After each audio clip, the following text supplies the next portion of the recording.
महात्मा उपासक डॉक्टर सोहनराज तातेड़ पुनरुत्थान और आत्मविज्ञान के बाद अब ला रहे हैं सनातन सत्य, जैसी दृष्टि वैसी सृष्टि, कुदरत, कुदरती रचना एवं कुदरत के कानून से शाश्वत सुख की प्राप्ति। लॉगिन करें www.drsohanrajtated.com, YouTube channel doctor Sohanraj Tated, play store से डाउनलोड करें mobile app doctor Sohanraj Tated. चंदेसु निम्मलयरा आइचेसु अयं पयासैरा सागरवर गंभीरा सिद्धा सिद्धिं मम दिशन्तु सिद्धा सिद्धिं मम दिशन्तु। हे मेरे भीतर विराजमान शुद्ध आत्मा भगवान, आप अजर हो, अमर हो, अविनाशी हो और सुख के धाम हो। आप अनंत ज्ञान, अनंत दर्शन, अनंत शक्ति का भंडार हो। आप सागर के समान गहरे हो, हिमालय के समान विशाल हो। आप रिद्धि सिद्धि प्रदाता हो, आप मुक्ति प्रदाता हो। मुझे मुक्ति प्रदान करो, मुझे आशीर्वाद दो और मेरे को शक्ति दो, जागृति दो। भाइयों और बहनों, मातृशक्ति को नमन आज का हमारा बहुत सुंदर विषय है। वैश्वीकरण के फायदे और नुकसान। वैश्वीकरण का मतलब globalisation. Present age is the age of globalisation, privatisation और लिबरलाइजेशन। ग्लोबलाइजेशन का मतलब ये कि विज्ञान ने इतने साधन पैदा कर दिए कि हम विज्ञान की दृष्टि से बहुत करीब आ गए। पूरा विश्व जो है एक गांव के समान हो गया। जैसे किसी गांव के अंदर अलग अलग मौले होते हैं, ये फला जाति का मौला, ये फला जाति का मौला, ये फला लोगों का मौला। उसी तरीके से इस पृथ्वी पर 210 कंट्रीज जो है वो एक गांव के 210 जो है और वो मौले हो गए। और हर मौले का जो है सैटेलाइट पे एक कोड है। जैसे इंडिया कोड 91 है और अमेरिका का कोड है वो 44 है और ऐसे अलग अलग कोड बने हुए हर एक के।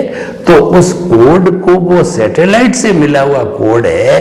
यानी आपने इंडिया के अंदर कोई भी व्यक्ति, बाहर का व्यक्ति इंडिया को फोन करता है तो 91 जो ही डायल करेगा तो सैटेलाइट पे 91 है, वो इंडिया के अकाउंट में जाएगा और वहां से फॉरवर्ड होकर के और जो हमारा मोबाइल नंबर 98290 या समथिंग जो होगा उसके ऊपर आएगा। तो सारा ये एक सैटेलाइट ने और इस ग्लोबलाइजेशन ने सारी दुनिया को जो है एक मेक कर दिया है। तो ग्लोबलाइजेशन तो हो गया क्योंकि विज्ञान ने बहुत तरक्की करी। पहले जो ये सारी केबलें, ये सैटेलाइट नहीं था, पहली केबलें जो है वो हमारे समुद्र के अंदर डाली जाती थी, उससे एसटीडी वगैरह होती थी। और जब इसका आविष्कार हुआ सैटेलाइट का, वो केबलों का उपयोग रुक गया और बड़ी सुविधाजनक हो गया सैटेलाइट पे। अब आराम से इंटरनेट चलता है और आराम से हमारा मोबाइल है, टीवी है वगैरह चलते हैं और विश्व के किसी भी कोने की खबर जब वो उस सिस्टम से जुड़ता है तो खबर पूरे विश्व के सभी जो देशों के अंदर जो जो टीवी देखते हैं वहाँ चली जाती है, इंटरनेट पे चली जाती है, आदि आदि। तो कहने का अर्थ ये कि ग्लोबलाइजेशन का ये बड़ा फायदा हो गया कि हम एक दूसरे के बहुत करीब आ गए। जब व्यक्ति करीब आता है तो करीब आने से क्या होता है कि उसका मेल जोल बढ़ता है और सभी तरह की चीजों का आदान प्रदान होता है। अब मैं ग्लोबलाइजेशन, प्राइवेटाइजेशन और लिबरलाइजेशन के पहले फायदे बताता हूं कि जब हम पास में आए तो हमारा राजनीतिक, आर्थिक, सांस्कृतिक, धार्मिक जो है इन सब चीजों का आदान प्रदान हुआ। यानी कि हमारी जो संस्कृति हमने दूसरे देश को इन माध्यम से दी, दूसरे देश की संस्कृति को हमने हमारे यहाँ अडॉप्ट की, सांस्कृतिक आदान प्रदान हो गया। राजनीतिक दृष्टि से हमारा कॉन्स्टिट्यूशन दूसरों को बताया, दूसरा कॉन्स्टिट्यूशन हमने लिया। और मेडिकल साइड में देखिए, इंजीनियरिंग साइड के अंदर देखिए, कृषि साइड के अंदर देखिए, और ये हमारे जीवन के अनेक अनेक आयाम हैं। उन सबकी एक्सपर्टाइजेशन अगर हमारे पास में ज्यादा है तो हमने दूसरे देशों को भेजी और दूसरे देशों का एक्सपर्टाइजेशन हमने लिया। हमारे वैज्ञानिक उधर गए, वहाँ के वैज्ञानिक इधर आए। इस तरीके से हमारा मेल जोल जो है बहुत अच्छा हो गया। आज जो है विनिमय के जो है बहुत से साधन हो गए हैं और वो साधन आगे बढ़ रहा है, परंतु वो साधन कब बढ़ेंगे जब हमारे रिलेशंस अच्छे होंगे। और रिलेशन अगर खराब हो जाते हैं तो वही देखिए, यूएसएसआर का एक हिस्सा था यूक्रेन और बड़ी घनिष्ठता थी। यूक्रेन जो है कि लोग यूएसएसआर से जाकर के यूक्रेन में बसे, यानी एक जो है पिता की 4-5 संतान होती है, अलग अलग सिटी में जाकर के वो बस जाती है, लेकिन उनकी संस्कृति, उनकी विचारधारा, उनकी लाइकिंग्स, उनका जो है फूडिंग वगैरह वो सेम रहेगा, भाषा सेम रहेगी, लेकिन फिर भी वो इस तरीके से उनका मिसयूज हुआ। दुरुपयोग होने से यूक्रेन का और यूएसएसआर का जो है आपसी तनाव बढ़ा, विवाद बढ़ा। अब रीजन कई हो सकते हैं, मैं उस पॉलिटिकल रीजंस में नहीं जाना चाहता हूं। मैं तो ये बताना चाहता हूं कि अगर आपस में अंडरस्टैंडिंग सही है तो आपस के अंदर जो तालमेल होता है तो हमारा काम बढ़ता है, हमारा विनिमय बढ़ता है, हमारी जो मोबिलिटी बढ़ती है, हमारी प्रोग्रेस बढ़ती है, सस्टेनेबल डेवलपमेंट बनता है, जीडीपी बढ़ती है और हमारे लोगों को रोजगार मिलता है, हमारे लोग नई चीज सीखते हैं। तो एक तो बात ये हो गई। और दूसरा क्या है कि ये जब ग्लोबलाइजेशन होने से हमारे मार्केट हमको बहुत बड़ा मिल गया है, उसके अंदर आपको अपनी कैपेसिटी, प्रोडक्ट को डेवलप करना पड़ेगा। आपकी टेक्निकल जो है वह सोच को जो बहुत विकसित करना पड़ेगा। टेक्निकली आपका बहुत साउंड प्रोडक्ट है तो पहले तो क्या हम 1 या 2 कंट्री में ही बेचते थे, अपने देश में बेचते थे। अब एक्सपोर्ट के बहुत चांसेस बढ़ गए क्योंकि साधन है हमारे पास में। चाहो जो आप पूरे विश्व में किसी भी कंट्री, सारे कंट्री से आप लेन देन करिए, ताकत आपकी चाहिए, प्रोडक्ट आपकी क्वालिटी का चाहिए और आपका कहना चाहिए वायबल होना चाहिए रेट के हिसाब से।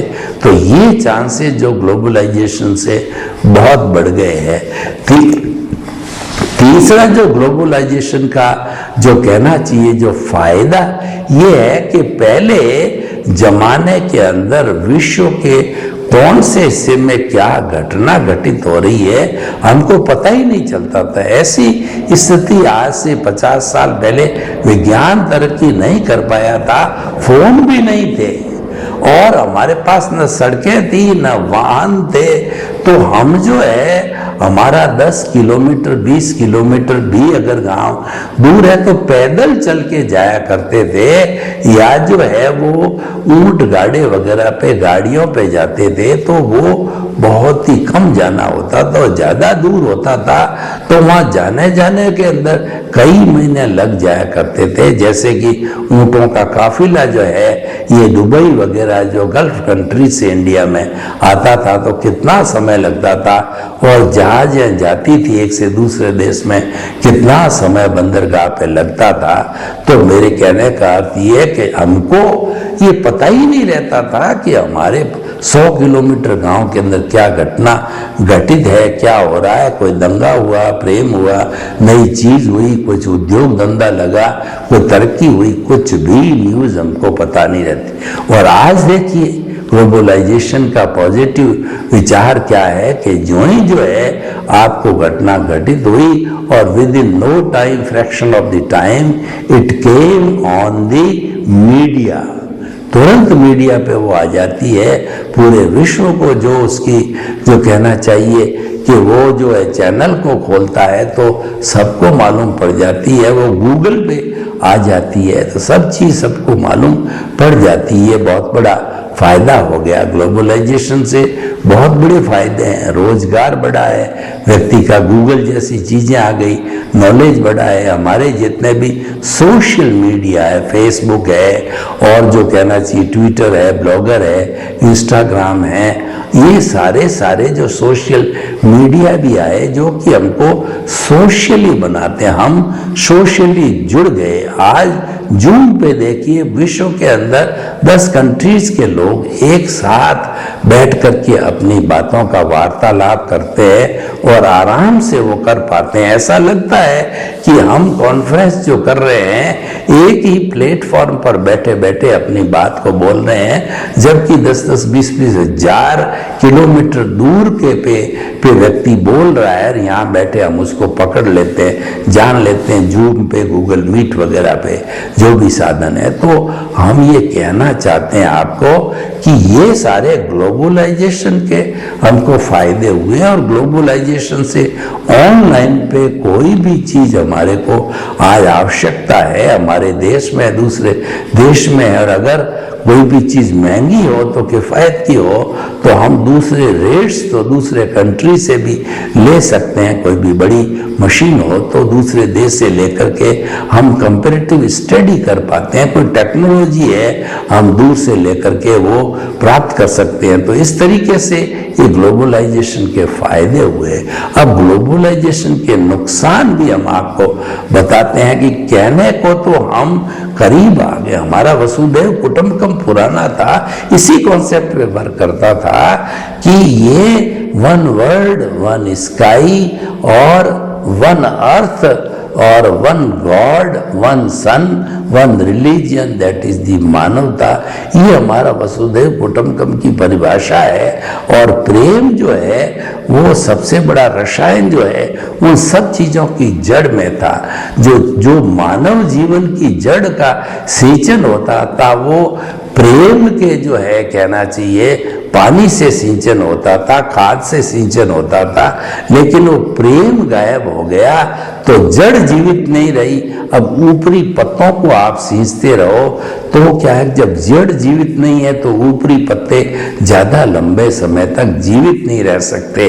हमारे भीतर आत्मा नहीं है तो ठीक है, आईसीयू के अंदर कोई भी व्यक्ति को कोमा वगैरह में है या मतलब आईसीयू में थोड़े समय तक पंपिंग वगैरह ऑक्सीजन देके उसको जिंदा रख सकते हो, लेकिन जब आत्मा चली जाती तो जिंदा रखने का प्रश्न ही नहीं है।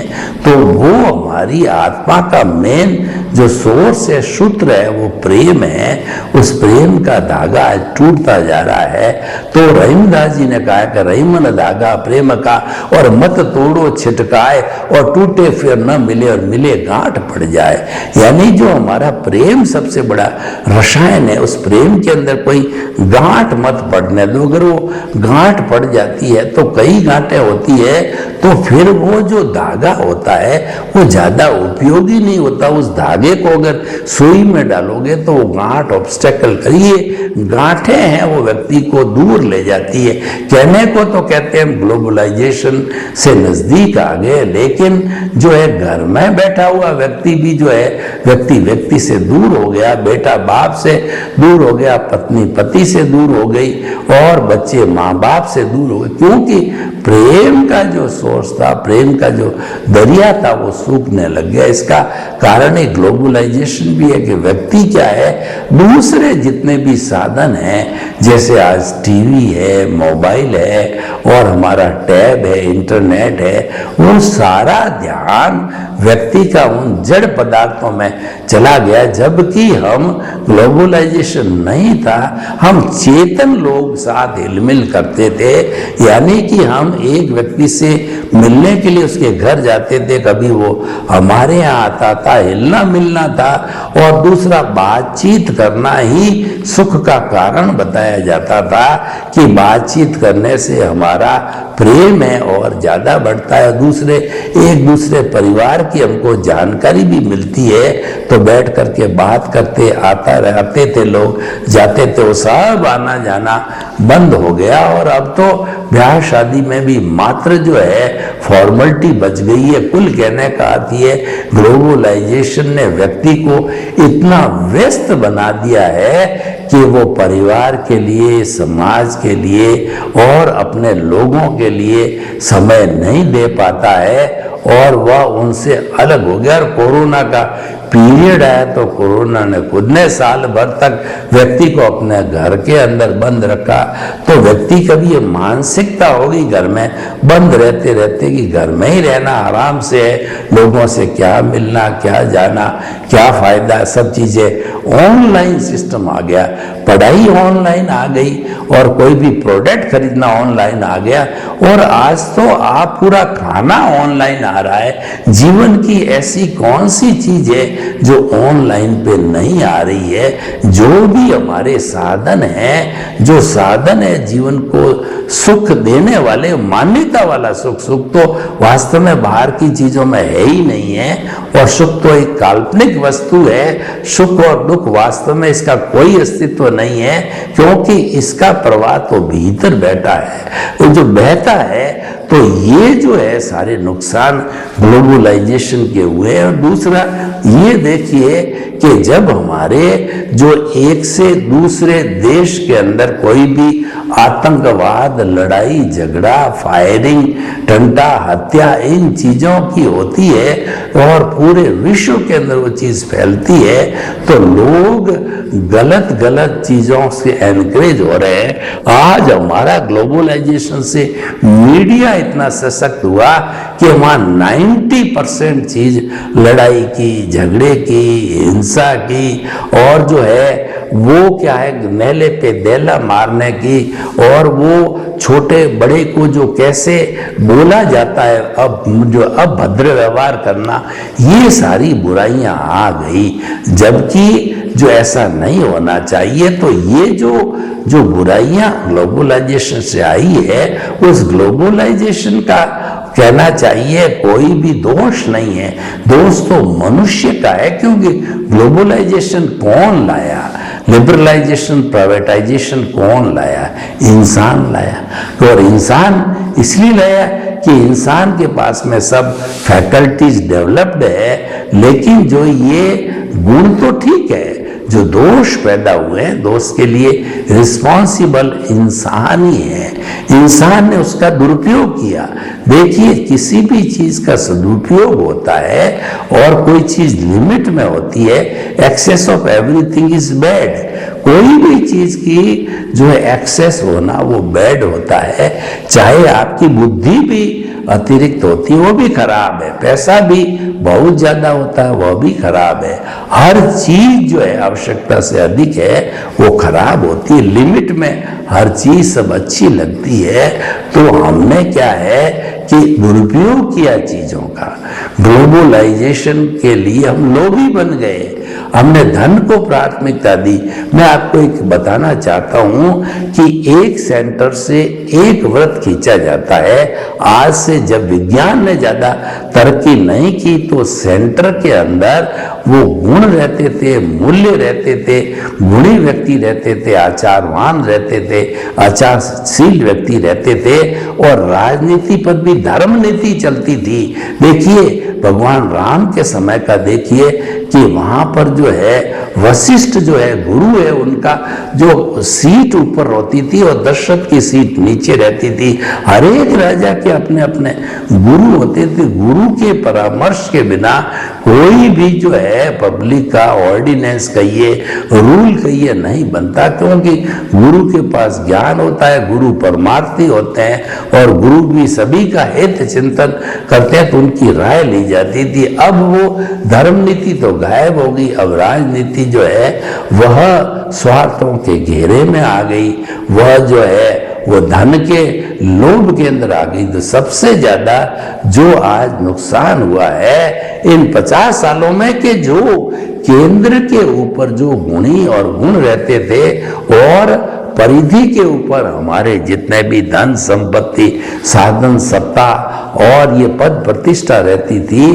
तो उसको धन को तो ले आए लोग केंद्र के अंदर, और केंद्र के अंदर गुण और मूल्य उनको पटक दिया परिधि पे। यानी आज गुणी व्यक्ति की, चरित्रवान व्यक्ति की, मूल्यों की, अच्छी बातों की कोई कदर नहीं है। बाई हुक और क्रुक पैसा कमाओ, जिसके पास पैसा ज्यादा है वही व्यक्ति जो सबसे गुणी व्यक्ति है।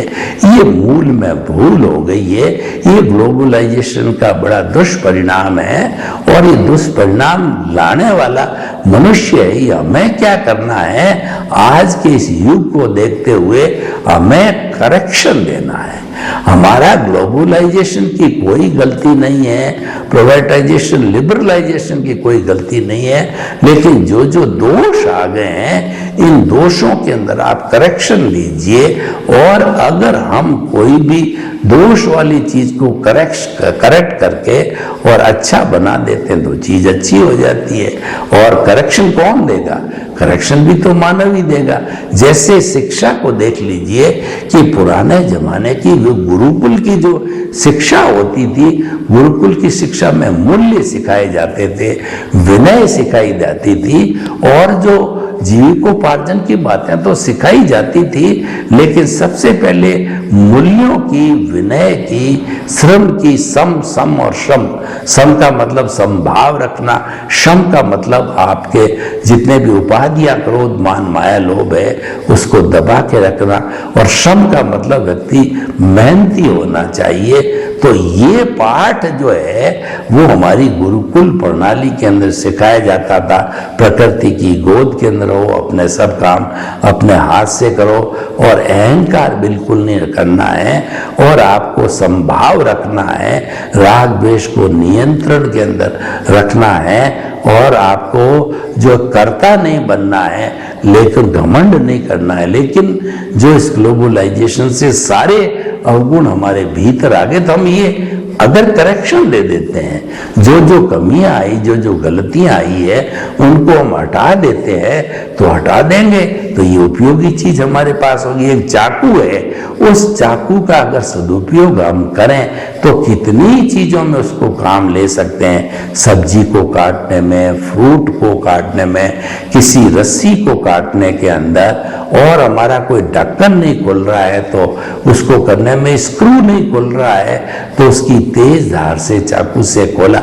यानी विविध विविध तरह के उपयोगी कार्य हम उस चाकू से कर सकते हैं। लेकिन इंसान क्या करता है कि वह सदुपयोग कम करता है, दुरुपयोग ज्यादा करता है। आज जड़वत जो इंटरनेट और आपका मोबाइल, टीवी, सोशल मीडिया है, ये बुरे नहीं है, परंतु लोगों ने इसके अंदर इतनी अश्लीलता, जैसे यूट्यूब है, इतनी बुरी चीजें, इतनी अश्लीलता डालती, और मीडिया के अंदर इतना जो है टिट फॉर टैट, नेले पे देला, और इतनी प्रतिक्रिया, इतनी लड़ाई झगड़ा, हिंसा, डकैती और एटीएम तोड़ना वगैरह, कुकृत करना, बुरी बुरी चीजों को सिखाने की टेक्निक डाल दी। जबकि स्कोप इतना हिंदुस्तान के अंदर, तो इतने इतने महान हस्तियां हुए, राम हुए, कृष्ण हुए, महावीर हुए, 24 तीर्थंकर हुए, और गांधी जी हुए, विवेकानंद हुए, कितने कितनों के बाबा साहब अम्बेडकर हुए, कितने कितनों की जीवनी को बताऊं, वो नहीं बताते हैं। झांसी की रानी हुई, अहिल्याबाई हुई, लेकिन वो बताते नहीं हैं। और इसी कारण से हमारे यहाँ जब इतनी बुराइयां हैं, वो समाज में धीरे धीरे धीरे घर करने लग गई है, और आज जो है एक अच्छा इंसान बनाना असंभव सा प्रतीत होने लग गया। खैर, ग्लोबलाइजेशन के गुण दोष हमने बताए, निराश होने की जरूरत नहीं है, हमें हमेशा आशावादी रहना चाहिए। हमें क्या करना है, उन दोषों को गुण है, अच्छी बात है। देखिए, गुड हमेशा इनवाइटेड है, अच्छी बातें हमेशा इनवाइटेड है। अच्छी बात कौन सुनना नहीं चाहेगा, अच्छी बात कौन काटना चाहेगा, कोई नहीं काटना चाहे। क्यों? वो सबके हितकारी है, सबके काम की चीज है। और देखिए, जहां जहां बुराइयां है उन बुराइयों को लिस्ट करो, लिपिबद्ध करो और उन बुराइयों को मनुष्य के जीवन से निकाल दो। हमारा सारा सेटअप ग्लोबलाइजेशन का है, वह हम सभी प्रयास करें, सारे देश प्रयास करें। और अब तो सब देश एक दूसरे से यूएनओ वगैरह ऐसी बहुत सी संस्थाएं हैं कि वहां आपस में मिलते हैं, अपने व्यूज रखते हैं। तो हमारे नेगेटिव जितनी चीजें हो गई है उन सब को हटा करके पॉजिटिव पॉजिटिव पॉजिटिव पॉजिटिव बातों को हम रखना चालू करेंगे तो वही हमारा पुराना वसुधैव कुटुंबकम फिर हाजिर हो जाएगा। फिर हमारी जड़ों के अंदर प्रेम की धारा बहने लगी। जब इंसान इंसान से प्रेम करेगा तब वो वसुधैव कुटुंबकम का जो आधार है वो पुनः आ सकता है। आज विज्ञान कहने में तो ग्लोबलाइजेशन हो गया है, हम इस बात से इनकार नहीं करते, बहुत विकास हुआ है। लेकिन इंसान के मस्तिष्क में कहाँ विकास हुआ, इंसान के मन में शांति कहाँ, इंसान के मन के अंदर प्रेम कहाँ, इंसान के मन में इंसान के प्रति आदर सत्कार की भावना कहाँ। इंसान तो इंसान को लूटना चाह रहा है, इंसान तो इंसान का जो कहना चाहिए कि वह उसका दुश्मन बन गया है। इन सब बुराइयों को जो जो आ चुकी है उसको इकट्ठा करके और उसमें से हटा दिया जाए तो पुनः प्रेम, भातृत्व, विनय और सबके प्रति सम्मान की भावना पैदा होगी। यही आज का हमारा विषय है। सर्वे भवन्तु सुखिनः, सर्वे सन्तु निरामया। लोक के सब जीवों को सुख मिले, शांति मिले, आनंद मिले, प्रेम मिले और इंसान इंसान के करीब आए। प्रेम सबसे बड़ा रसायन है, वो बढ़े आपके प्रति मंगल भावना। ओम शांति।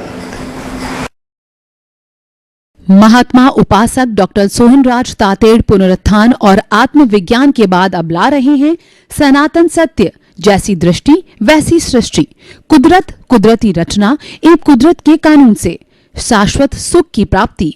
लॉग इन करें www.drsohanrajtated.com, YouTube channel doctor Sohanraj Tated, play store से डाउनलोड करें mobile app doctor Sohanraj Tated.